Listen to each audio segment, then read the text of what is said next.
धर्म क्षेत्रे कुरुक्षेत्रे समवेता युयुत्सवा। कुरुक्षेत्र में आए और कुरुक्षेत्र में अंतिम युद्ध चल रहा था 18वें दिन का, भीम और दुर्योधन का। देखो ये इसीलिए तो तीर्थ यात्रा को निकले थे कि कहीं दुर्योधन मेरा पांव पकड़ लिया तो मैं दुर्योधन की तरफ हो जाऊंगा। और वह युद्ध तो समाप्त हो रहा था। युद्ध से पहले ही बलराम जी निकले थे, बहुत दिन पहले, और युद्ध की समाप्ति पर आए और दोनों के चेला आज अंतिम गदा युद्ध कर रहे हैं। बलराम जी के ही दोनों चेला हैं और बलराम जी ने भीम और दुर्योधन दोनों को गदा युद्ध सिखाया। आज गुरुदेव के सामने जीवन का अंतिम युद्ध करेंगे ये दोनों। बलराम जी आते ही दोनों प्रसन्न हुए, गुरुदेव को प्रणाम किया। भगवान श्री कृष्ण की अध्यक्षता में ये युद्ध हो रहा है। दोनों युद्ध करते करते और बलराम जी कह रहे थे शाबाश भीम, शाबाश दुर्योधन। बलराम जी इस समय दूसरे भाव में है, लेकिन कृष्ण भगवान दूसरे भाव में है। बलराम जी केवल निष्पक्ष भाव में है, परंतु बलराम जी को क्या पता, बलराम जी को ये युद्ध के नेता श्री कृष्ण है, ये युद्ध के नायक श्री कृष्ण है।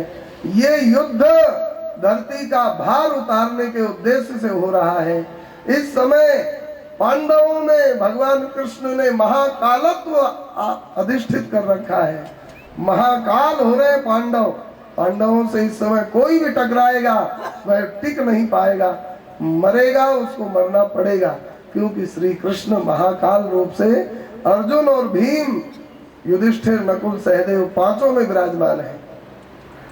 लेकिन बलराम जी अपने सामान्य नियम में बरत रहे हैं। बलराम जी ने कहा शाबाश दुर्योधन, शाबाश भीम, और दोनों का भयंकर युद्ध हो रहा था। दुर्योधन युद्ध की कला में बहुत आगे था भीम से, लेकिन भीम शारीरिक शक्ति में दुर्योधन से बहुत आगे था। कला दुर्योधन में ज्यादा और फुर्ती भी ज्यादा और शरीर की शक्ति भीम में ज्यादा। भीम बजरंग बली भी है, भीम पवन पुत्र भी है, भीम अमर भी है, और भीम ये महाभारत के धरती का भार उतारने के लिए एक भगवान के मुख्य परिकर हैं। इसलिए भीम हारते से दिखाई दिए। दुर्योधन बहुत गदा मारा और बलराम जी शाबाशी दे रहे थे।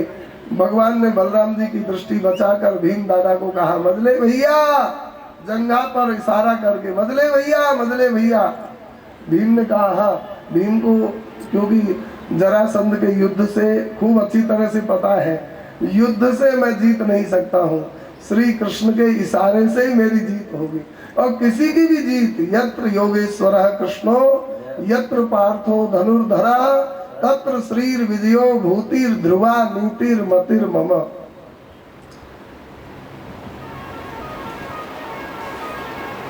लाभस्तेषां जयस्तेषां कुतस्तेषां पराजयः येषां इन्दिवरस्यामो हृदयस्थो जनार्दन। जनार्दन भगवान जिनके हृदय में, दृष्टि में, मन चित्त में और भुजा में, ताकत में भगवान जनार्दन हो, वही जीतेगा, उसकी पराजय नहीं होगी। श्री भीम ने जो ही कृष्ण की ओर देखा, भगवान ने कहा जंगा का इशारा करके, भीम दादा जंगा, इसकी जंगा पर गदा मारो। और भीम ने जंगा पर गदा मारी, जबकि नियम है गदा युद्ध का, कटी से नीचे प्रहार नहीं किया जाता है। और भीम ने गुरु के रहते रहते यह नीति का उल्लंघन किया। बलराम जी महाराज नाराज हो गए भीम के ऊपर, और भीम के ऊपर नाराज होकर बलराम जी भीम को मारने के लिए चल पड़े। भीम, तूने मेरे सामने, गुरु के सामने, गुरु की आज्ञा का उल्लंघन किया है, तू दोषी है, मैं भी दोषी होऊंगा, मैं तुझको जीवित नहीं छोड़ूंगा। भगवान ने, श्री कृष्ण ने बलराम जी के पांव पकड़े और कहा दाऊ दादा आगे मत बढ़ो, भीम को दोषी मत कहो। कहा कृष्ण तू भी अनीति का पक्ष करता है? तो कहा दादा मैं अनीति का नहीं, मैं सदा नीति का पक्ष करता हूँ। कहा तो ये भीम ने गलती की है। भगवान ने कहा कितनी तरह से बताऊं आपको। हमारे काका गुरु चित्रकूट वाले प्रज्ञा चक्षु जी महाराज, वे तो कहते हैं भगवान ने डांट करके कहा भीम बलराम दादा भीम की ओर मत बढ़ो, क्योंकि भीम को मैंने महाकालत्व दे रखा है। भीम के सामने और भीम के तेज के सामने आज पृथ्वी पर कोई नहीं टिक सकता है। एक भाव मैं कितनी तरह से आपको समझाऊं कि भीम ने गलती नहीं करी और दुर्योधन एक भी सही नहीं किया। भगवान ने 4-5 कारण बताए। भगवान श्री कृष्ण ने कहा, बलराम जी भीम ने ठीक किया है। ठीक क्या किया है? कहा जब इस नीच ने द्रौपदी को दुशासन नग्न करके मेरी जंघा पर बैठाओ भरी सभा में आदेश दिया था, तब यही भीम कर्मा भीम ने प्रतिज्ञा की थी सभा में, अरे ओ नीच, तेरी जंघा पर द्रौपदी बैठेगी कि नहीं यह तो समय बताएगा, लेकिन मैं प्रतिज्ञा करता हूं तेरी जंघा पर मेरी गदा एक दिन अवश्य बैठेगी और मेरी गदा से तेरी जंघा टूटेगी और तू मौत के घाट उतरेगा। अगर मैं ऐसा न कर पाऊं तो मैं पुण्य लोकों की प्राप्ति न कर पाऊं। बताओ भीम बलराम दादा, अपनी प्रतिज्ञा को पूरा करना पाप है कि अपराध है, नीति है कि अनीति है? व्रत भंगी की गति नहीं होती है। गोगने चैव सुराते च चौरम भग्न व्रते तथा निष्कृतेर विहिता सिद्धि कृतघ्नेर नास्ति निष्कृति। भग्न व्रति की सदगति नहीं होती है। प्रतिज्ञा करके उसको पूरा न करे, गौ हत्या करे, मदिरा पीवे और चोरी करे रत्नों की सोने की, उसकी सदगति नहीं होती है। बलराम दादा, भीम ने प्रतिज्ञा पूरी की है इसलिए भीम नीति पर है, अनीति पर नहीं। और बताऊं, एक बार मैत्रेय ऋषि, महाभारत में कथा आती है। आज लोग महाभारत से न जाने डरते हैं। महाभारत को पंचम वेद कहा है। महाभारत के लिए ऐसी ऐसी लोकोक्तियां हैं जो अद्भुत हैं। लिखा है यन्न भारते तन्न भारते, जो भारत में है वही भारत में है और जो भारत में नहीं है वह भारत में नहीं है। भारत माने महाभारत में जो कुछ भी है वही भारत में है और वही हमारे हृदय में, वही हमारे, हम जो बोले थे हमारे बाप दादे, सृष्टि जब से हुई है और जब तक रहेगी, जितनी भाषा, जितनी वाणी, जितनी राजनीति, कूटनीति, धर्म नीति, भागवत धर्म, दान धर्म, राज धर्म, स्त्री धर्म, पुरुष धर्म, जितने भी हो चुके हैं, हो रहे हैं और होंगे, सबको महाभारत में व्यास जी ने पहले ही लिख दिया है।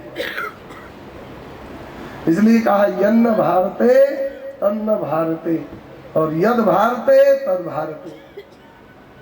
महाभारत अद्भुत है। महाभारत को पंचम वेद कहा है। वेद का तात्पर्य महाभारत से समझना चाहिए। जो महाभारत नहीं पढ़ेगा उसको वेद का तात्पर्य कभी समझ नहीं आएगा। महाभारत में पांडवों की चर्चा के माध्यम से व्यास जी ने वेद का अर्थ उतारा है। लोग कह देते हैं महाभारत जिसके घर में होगा उनके महाभारत होगा, लेकिन हम पूछते हैं जिनके घर में महाभारत नहीं है क्या उनकी लड़ाई नहीं होती है? अरे महाभारत ग्रंथ रखने से लड़ाई नहीं होती है, हृदय में आसुरी संपदा के इकट्ठा होने से ही महाभारत होता है। महाभारत में मंगल भवन अमंगलहारी कृष्ण विराजमान है, फिर लड़ाई क्यों होगी? और वह लड़ाई होगी तो वह लड़ाई ही अपरिहार्य है, उसको होने से ही कल्याण होगा। भगवान की प्रत्येक क्रिया कल्याण के लिए होती है। तो महाभारत में लिखा है, एक बार महात्मा मैत्रेय, जिन मैत्रेय की कथा विदुर जी सुन रहे हैं, मैत्रेय एक बार पांडवों के दीन दशा को देख करके द्रवित हो गए और मैत्रेय जी, महात्मा तो सब भोले ही भाले होते हैं, मैत्रेय जी ने सोचा कि देखो ये धृतराष्ट्र बड़ा भोला भाला, क्योंकि दुर्योधन और धृतराष्ट्र संतों की बहुत सेवा करते थे, खूब वहां पर विष्णु यज्ञ कराया, इन्होंने राजसूय यज्ञ कराया पांडवों ने, और जब पांडवों का वनवास हुआ तो दुर्योधन ने विष्णु यज्ञ कराया और बड़ा भारी दान दिया, बहुत ब्राह्मणों को संतुष्ट किया, इतना खाने पीने की सामग्री, घर मकान बनवाए, दान दक्षिणा खूब दिया। सारे ब्राह्मण जय जयकार करते हुए गए। और ब्राह्मणों को तो बस मिल जाए, फिर तो बस जजमान तेरा ये हो जाए, ये हो जाए, ये हो जाए। अब होने से जो भी होए बहुत। तो दुर्योधन ने यज्ञ कराया और उस यज्ञ में खूब दान दक्षिणा दिए। अब मैत्रेय जी ने सोचा कि ये घड़ियाली आंसू भी बहाते हैं। धृतराष्ट्र बहुत प्रणाम करता है और प्रार्थना करता है, महाराज को तो चरण रज डालो, ये वो। दुर्वासा जैसे को संतुष्ट किया दुर्योधन ने, बताओ। दुर्वासा को संतुष्ट करना सबके बस की नहीं। या तो कुंती जी ने संतुष्ट किया और या तो दुर्योधन ने संतुष्ट किया दुर्वासा। इतना बड़ा सावधान होकर दुर्वासा जी की सेवा में दुर्योधन लगा। तो मैत्रेय जी ने सोचा कि चलो, धृतराष्ट्र तो बड़ा भक्त आदमी है, दुर्योधन भी हम संतों की सेवा करता है, तो मैं उनको समझाऊंगा। कोई भाई भाई का कलह हो गया है, चलो उसको कोई नहीं, और मान जाएंगे, फिर राजीनामा हो जाएगा, पांडवों को बुला लेंगे। महात्मा भोले भाले आए और धृतराष्ट्र के दरबार में सीधे ही प्रवेश किए। धृतराष्ट्र ने सुना कि मैत्रेय आए हैं। धृतराष्ट्र सिंहासन से उतर के प्रणाम किया और कहा, भगवान मेरा घर पवित्र हो गया, आप आ गए। मैत्रेय जी ने कहा, धृतराष्ट्र राजन, मैं जो कुछ भी कह रहा हूँ ध्यान से सुनो, तुम्हारा मंगल होगा, कल्याण होगा। हाँ गुरुदेव आज्ञा करें। कहा, देखो ये भाई भाई का कलह झगड़ा ये बहुत बड़ा अच्छा सगुन नहीं है। मैं तो कहता हूँ पांडवों को वनवास से बुला लो, तुम्हारा मंगल होगा। और ये दुर्योधन है, अरे आधा आधा राज्य कर ही दिया है, आधे में वो रहे खावे, आधे में ये रहे, बुला लो पांडवों को। पांडव बहुत बड़े धर्मात्मा है, पांडवों से बैर से तुम्हारा कल्याण नहीं होगा। बहुत कुछ मैत्रेय जी कह रहे थे। दुर्योधन भी आ गया वहां और दुर्योधन ने प्रणाम किया। मैत्रेय जी ने कहा पुचकार करके, बेटा बेटा यहाँ बैठ, बेटा यहाँ बैठ। दुर्योधन बैठ गया अपने आसन पर मैत्रेय जी के बगल में। दुर्योधन को समझाने लगे, बाप जैसे बेटा को समझाता है मैत्रेय जी। बेटा दुर्योधन सिर पर हाथ धर रहे हैं, प्यार कर रहे हैं, देख बेटा भाई भाई में कलह ठीक नहीं है और तुम पांडवों को बुला लो। और ये जुआ में तुमने जो कपट किया है शकुनी के साथ, शकुनी के माध्यम से, ये ठीक नहीं है। पांडवों को बुला लो, तुम्हारा मंगल होगा। पांडव बहुत बड़े महापुरुष है, पांडव धर्मात्मा है, पांडव बहुत दुख पा रहे हैं। मैं धर्मात्मा को दुख देने से बड़ा और कोई पाप नहीं। ऐसे ऐसे मैत्रेय जी ने समझाया। दुर्योधन एकदम राक्षस तो था ही, दुर्योधन एकदम क्रोध में भर गया, लाल लाल आंख कर लिए और महात्मा की ओर क्रोध से देखा और अपनी हाथी की सूंड जैसी मोटी मोटी जांघों को पीट करके भुजा से और कहा कि महाराज चाहे असंभव संभव हो जाए, चाहे धरती रहे चाहे पाताल में जाए, मैं पांडवों को कभी नहीं बुला सकता हूँ। और पांडव भले हमारे साथ रह लें, लेकिन मैं पांडवों के साथ कभी नहीं रह सकता हूँ। या तो मैं रहूंगा या तो पांडव रहेंगे। और जंगा पीट करके महात्मा के, जांग पीट करके महात्मा के सामने ऐसी ऐसी घोषणा इसने की। तो महात्मा तो फिर महात्मा ही होते हैं, प्रसन्न भी ईमानदारी से ही होते हैं और नाराज भी कपट से नहीं, ईमानदारी से ही नाराज भी होते हैं। साप देते हैं तो गाढ़ा गाढ़ा देते हैं, पतला नहीं। नहीं शराब दीन अति गाढ़ा, पतला साप तो दुनिया देती है, गाढ़ा गाढ़ा देते हैं। तो महात्मा सुनि प्रभु बहुत अवज्ञा किए, प्रभु बहुत अवज्ञा किए, उपद क्रोध ज्ञानिन के हिए, उपद क्रोध ज्ञानिन के हिए, अति संघर्षण जो करे कोई, अति संघर्षण जो करे कोई, अनल प्रगट चंदन ते होई, अनल प्रगट चंदन ते होई, उपद क्रोध ज्ञानिन के हिए, उपद क्रोध ज्ञानिन के हिए। मैत्रेय को भयंकर क्रोध आया। अरे नीच, मैं तो तेरे को बेटा जैसा प्यार कर रहा था, और तूने उस प्यार में लात मारी है। मैं साफ देता हूं, जो जंगा पीट करके मेरे सामने और घोषणा कर रहा है, एक दिन बलवान भीम की गदा से तेरी ये जान टूटेगी और तू ऐसे ही मरेगा। बोलिए मैत्रेय महाराज की जय। और इन सब का नाश निकट जान करके मैत्रेय जी ने भगवान का ध्यान किया। भगवान ने कहा, महाराज आपने ठीक ही साथ दिया, मेरी इच्छा भी ऐसी थी। और महात्मा मैत्रेय अपनी कुटिया में आकर श्री कृष्ण का ध्यान करने लगे। भगवान ने कहा, बोलो बलराम दादा, इसकी जंगा तो ऋषि के साथ से टूटनी थी, क्या भीम ने जो कुछ किया है वह अनीति है? ठीक ही है। और बताओ, भगवान श्री कृष्ण ने कहा, यह एक दिन युधिष्ठिर जी के पास आया किसी की सलाह से और कहा, भाई साहब प्रणाम, मैं अमर हो जाऊं, इसके लिए अगर आप कोई उपाय जानते हो तो बताओ। धर्म की मूर्ति श्री युधिष्ठिर जानते थे, इसकी माँ ने जब से विवाह हुआ है अपनी दृष्टि का संग्रह किया है। कहीं भी और किसी भी शक्ति का संग्रह करेंगे तो वह बढ़ती है संचय से। इसकी माँ ने अपनी दृष्टि का संग्रह किया है, दृष्टि में विलक्षण तेज है। और युधिष्ठिर जी ने कहा, भैया सुयोधन, हम लोग दुर्योधन कहते हैं, युधिष्ठिर दुर्योधन नहीं कहते, सुयोधन कहते हैं। निर्वैरता की महाराज हद है युधिष्ठिर महाराज, इसीलिए युधिष्ठिर जी का नाम है अजात शत्रु। पुण्यशिलोको नलो राजा, पुण्यशिलोको युधिष्ठिरा, पुण्यशिलोकाच वैदेही, पुण्यशिलोको जनार्दन है। पवित्र कीर्ति भगवान और पवित्र कीर्ति युधिष्ठिर और पवित्र कीर्ति वैदेही और पवित्र कीर्ति राजा नल, ये चारों का प्रातः काल स्मरण करे तो उसके घर के कलह कलेश सब दूर हो जाते हैं, हृदय में और सारे विकार दूर हो जाते हैं। इसलिए चारों का नाम अवश्य ही लेना चाहिए। जिनके घर गृहस्थी में नल दमयंती की चर्चा हो, उस घर में कलयुग का प्रवेश नहीं होता है, ऐसा महाभारत में लिखा है। नल और दमयंती, गीता प्रेस से एक छोटी सी पुस्तक निकली है, ले आओ और घर में रखो और उसको नित्य बांच लिया करो, घर में कलयुग नहीं घुसेगा। बहुत बढ़िया। नल दमयंती, पुण्य से लोग राजा नल है। राम जी ने भी नल राजा का स्मरण किया है ना, राम जी से पहले हो गए नल राजा, लेकिन जब सीता जी का हरण हुआ तब श्री राम ने लक्ष्मण जी से कहा, हे लखन भैया, आज नल राजा होते तो मैं उनसे कुछ दो बात करता। नल राजा का भगवान भी स्मरण करते हैं, बहुत बड़े महापुरुष नल राजा। तो श्री युधिष्ठिर जी ने कहा, भैया सुयोधन, तेरी माँ की दृष्टि में